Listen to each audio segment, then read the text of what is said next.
Ce film me propulse littéralement, me libère. Et là encore, dans ma tête, il m'accompagne uniquement dans le déclic qu'il a été.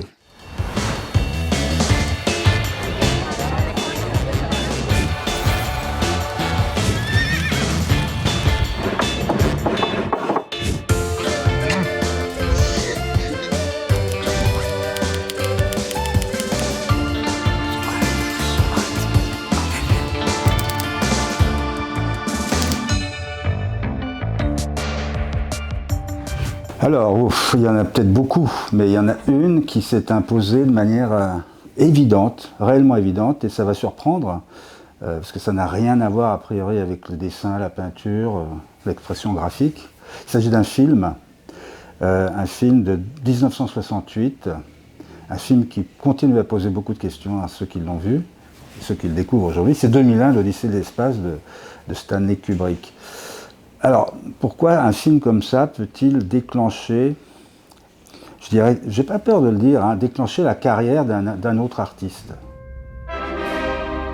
J'ai compris à ce moment-là que le mystère, l'inconnu, tout ça était un moteur très fort pour la création. Voilà. Et c'est comme ça que j'ai commencé à vivre, à dessiner, à écrire, avec ce film un peu en référence, comme ça, d'une forme de liberté. D'abord, j'étais très intéressé à cette époque-là, et je le suis toujours, par l'espace. Le mystère de l'espace, la cosmologie, c'est quelque chose qui m'a fasciné. Et ce film-là propose cette vision-là, avec en plus une mise en perspective de l'aube de l'humanité. Ce film commence par l'aube de l'humanité. En fait, le film est lancé par l'étincelle d'intelligence. C'est terrible de dire ça, mais l'étincelle d'intelligence dans 2001 de l'Odyssée de l'espace, c'est un singe, plus malin que les autres, comprend qu'avec un os, il peut taper et faire mal à un autre singe. Pour un point d'eau, deux tribus se battent, il arrive à lui faire mal et à le faire fuir. Et donc l'emblème, c'est quand ce singe qui a compris l'étincelle est là, et il jette cet os comme ça en l'air, et l'os se transforme en vaisseau spatial. Ça, c'est très fort, ça, parce que ça, c'est le mystère de la vie, le mystère du futur, de l'humain, le mystère de l'évolution de l'intelligence, c'est le mystère de la création aussi. L'étincelle d'intelligence qui est venue à cet homme singe, avec cet os, c'est suite à la rencontre avec un monolithe d'une pureté parfaite, et c'est la grande question. Alors, est-ce que c'est Dieu ? Est-ce que c'est la création? Est-ce que c'est le mystère insondable de l'univers et de cet énorme espace sans fin? Je veux dire, il faut se rendre compte que l'univers est sans fin, littéralement. On peut pas imaginer ça. Ce mystère, il va jusqu'au bout du film, qui lui ne finit pas. Mais il est là aussi, dans le dernier plan, c'est-à-dire face à ce fœtus, cet homme qui meurt et qui retransmet la vie, etc.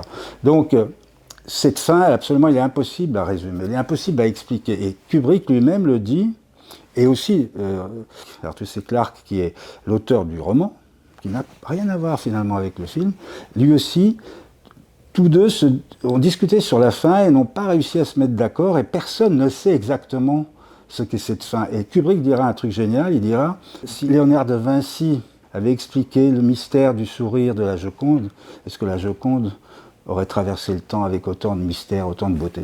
C'est pas sûr. Une œuvre n'a pas besoin d'explication, n'a pas besoin de fin, et qu'une œuvre, c'est une transmission.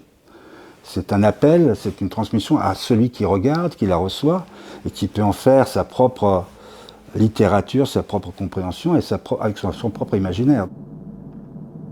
Good evening, Dave. How you doing, Hal? Everything's running smoothly, and you? Oh, not too bad. Have you been doing some more work? A few sketches. May I see them? Sure. That's a very nice rendering, Dave. I think you've improved a great deal. Can you hold it a bit closer? Sure. That's Dr. Hunter, isn't it? Mm-hmm.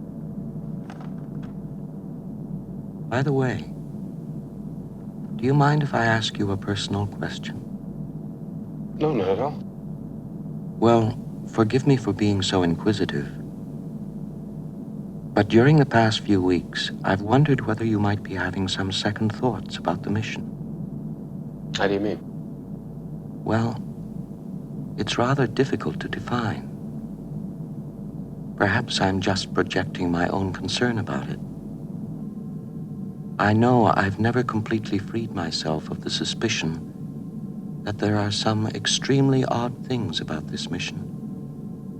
L'intelligence artificielle, on est en train d'entrer dedans, dans un monde absolument sidérant, fantastique, extraordinaire, mais en même temps effrayant. On n'y est pas encore. Le jour où la machine, où l'intelligence artificielle décidera de prendre le pouvoir, parce que c'est ce que fait cet ordinateur de bord.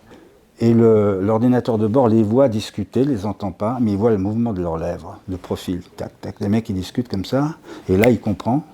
Et donc lui, il décide de les éliminer. Donc c'est très lent, c'est très long, c'est pas de l'action, hein, mais c'est sublime d'intelligence, de finesse, et ça dit énormément de choses, évidemment, sur le monde qu'on est en train de faire aujourd'hui encore. Voilà.